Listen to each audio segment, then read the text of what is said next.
Salamatul kasdi fi kulli amri minel umur vel ihlas. Her bir kılvatkan işte niyeti tüzde işleşimiz gerek biz.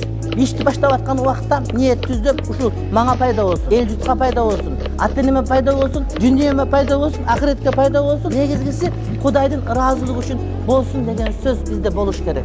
Eğer niyeti buzuk başlagan bolsak, oşol buzuk niyet işke tasirini tigizet dagıp, biz bunun işleşkenlerin dağı niyeti buzuk bolup, ana mesele bir jaga kete öğrettim. Oşoga birön aldap koyun, uğurdap keteyen birönün pikirin degen boluş gerek. Bardığı Kuday tüz boluş gerek. Adamlar azgırı bassa, adamlar jaman iş kıl bassalarga tengelbeş gerek. Antkenim alardı kavur başka, bizdi kavur başka da. Adamlar kata jolga düşüp atkandagысы alardın tuğra ekenden kavar bermey. Siz Kur'an'a, sünnetke tuğrabı, boldu özüңüz joluңuzdu karamaňız, oşol sizge inşallah jakşylyk berer. Misal üç karagıla.